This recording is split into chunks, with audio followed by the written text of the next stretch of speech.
The crimson blade hissed as it deactivated, leaving the shattered temple of Malachor in total darkness. Ahsoka Tano stood over the fallen Dark Lord, her eyes filled not with vengeance, but with profound sorrow. She turned and walked away into the shadows, leaving him alive. For the first time in over a decade, Darth Vader felt the icy cold of true isolation. He rose slowly, his cybernetic limbs grinding against the ancient stone. The hatred that had fueled his suit for years did not burn away. Instead, it refocused. Palpatine had promised him absolute power over life and death, yet all Vader possessed was pain, machinery, and an empire built on lies. The dark side had betrayed him, and his master had forged his chains. Returning to his flagship, Vader retreated to his meditation chamber. He did not meditate on the dark side, nor did he search for Jedi survivors.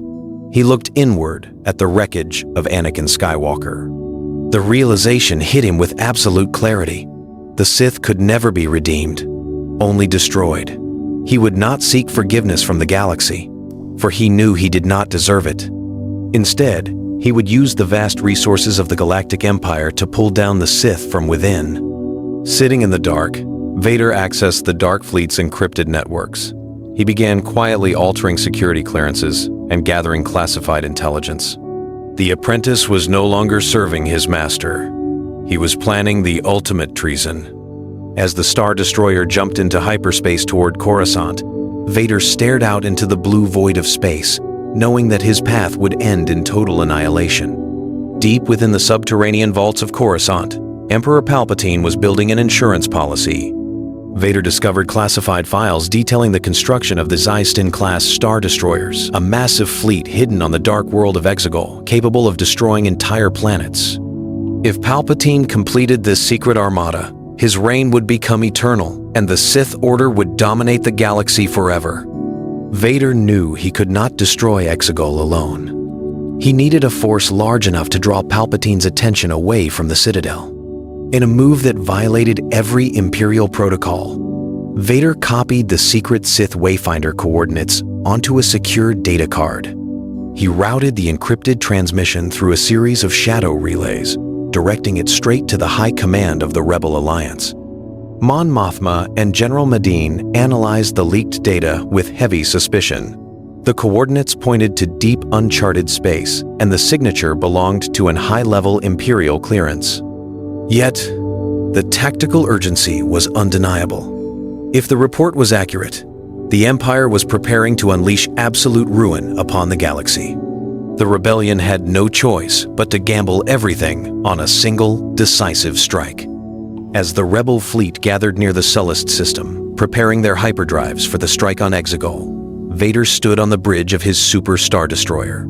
He felt the shift in the Force as the Alliance moved into position. Palpatine believed his secret was safe beneath the stormy clouds of the unknown regions, entirely unaware that his own apprentice had summoned his worst enemies to his doorstep. The trap was set, and the rebel fleet made the jump into the unknown. The skies of Exegol erupted into brilliant flashes of turbo-laser fire as hundreds of rebel warships dropped out of hyperspace. The Sith Eternal Cultists, caught completely off guard, scrambled their prototype superstar destroyers. The atmosphere burned with green and red laser fire as the rebellion launched a desperate attack to destroy the fleet's orbital command station. Unnoticed in the chaos above, an Imperial shuttle cut through the stormy atmosphere and touched down near the Sith Citadel. Darth Vader stepped out onto the dark, lightning-swept soil. He walked with heavy, deliberate steps toward the massive monolith, his dark cloak snapping in the harsh wind. The dark side hung thick in the air, but Vader was entirely numb to its influence. He breached the iron gates of the throne room, where Emperor Palpatine sat atop his towering stone seat. The Emperor's yellow eyes narrowed with suspicion, sensing the massive distraction outside and the absolute calm radiating from his apprentice. Palpatine sneered, demanding to know why the rebel fleet had arrived at Exegol and why his top enforcer had come alone without orders.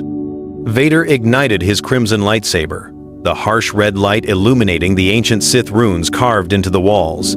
He did not speak a word of defense or offer an excuse. The time for deception was over, and the Master finally realized the true source of the betrayal. Palpatine rose from his throne, blue Force lightning beginning to crackle around his withered hands as he prepared to crush his traitorous student. The chamber shook as the two Dark Lords prepared to settle the fate of the galaxy. Palpatine unleashed a torrent of Force lightning that filled the vast throne room, illumination flickering wildly against the dark stone. The violent energy struck Vader's armor, causing systems to fail and control panels to spark violently. The Emperor laughed, a terrifying sound that echoed above the thunder outside, declaring that no apprentice could ever match the absolute power of the dark side. Vader absorbed the agony, but he did not respond with dark rage. Instead, he drew upon a deep, quiet strength, the long-buried spirit of Anakin Skywalker, fighting not for dominance, but to end a cycle of misery. Step by excruciating step, he forced his way through the blinding storm of blue lightning. His mechanical suit sizzled and smoked, but his blade remained steady. Closing the distance, Vader swung his lightsaber with raw physical power, severing Palpatine's hands and cutting off the deadly lightning. The Emperor fell backward, his eyes wide with genuine horror for the first time in decades. He pleaded, attempting to manipulate his apprentice with promises of ultimate power and survival, but Vader remained entirely silent. With a final, heroic exertion, Vader lifted the broken body of Emperor Palpatine high above his head. He marched toward the massive reactor shaft in the center of the Citadel and hurled his master into the depths below. Palpatine screamed as he plummeted into the abyss, his dark energy exploding into a column of blue light that shattered the Citadel's spire. The ancient line of the Sith was broken, but Vader collapsed to the floor, his life support systems dead.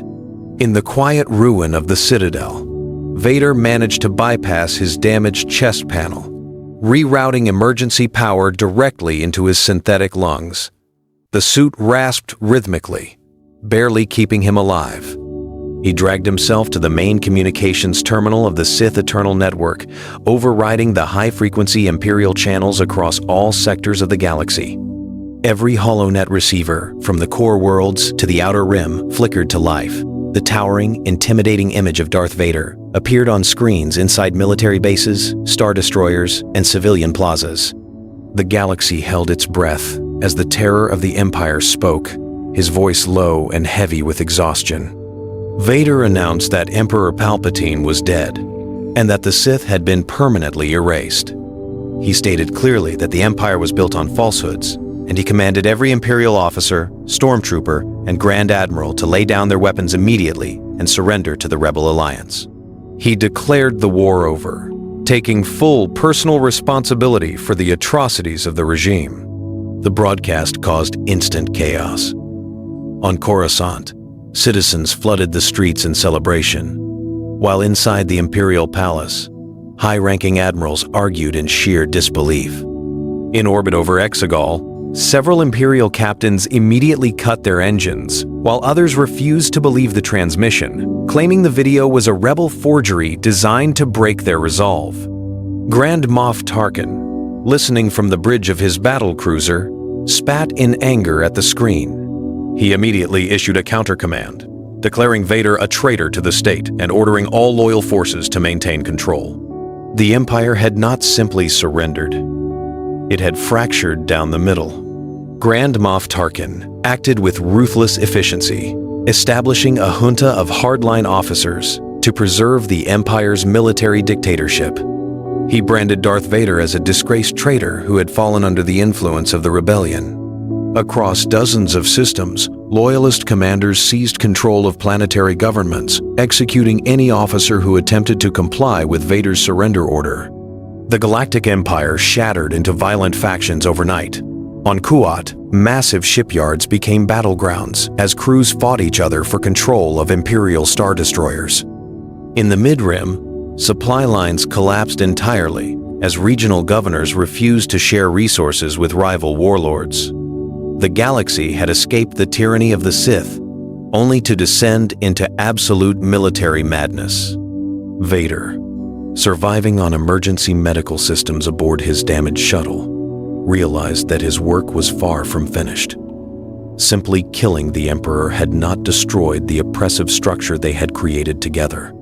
The High Command was determined to maintain their grip on power, even if it meant burning down the galaxy to do so. To stop the spreading conflict, Vader took a step that would have been unthinkable weeks prior.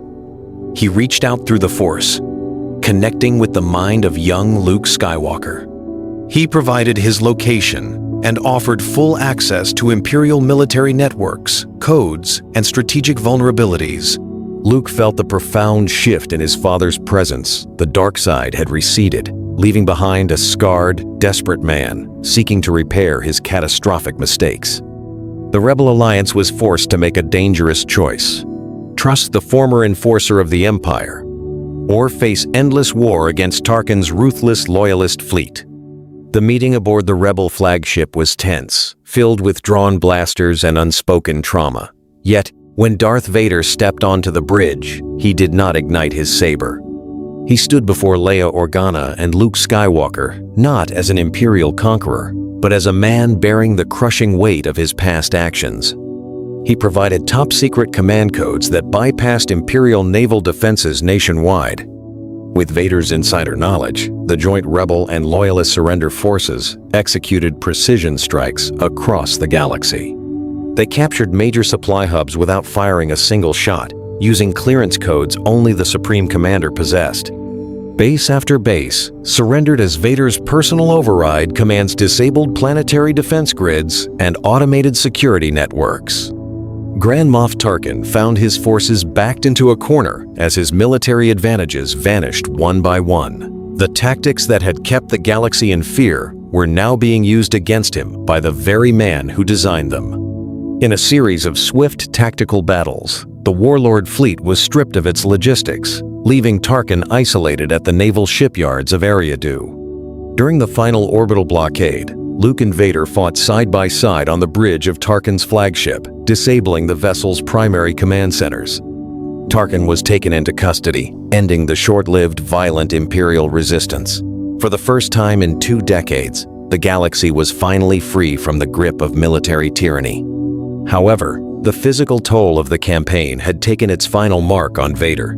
His life support systems were failing rapidly, damaged beyond repair during his duel on Exegol, and his time was running out. On the peaceful world of Naboo, far from the burning wreckage of war, an Imperial shuttle rested in a quiet meadow. Inside the vessel, the heavy, mechanical breathing of Darth Vader grew agonizingly slow and faint. The suit's life support systems were failing completely, unable to sustain his battered body any longer. Luke Skywalker and Leia Organa sat beside him, laying aside their pain to comfort the dying man.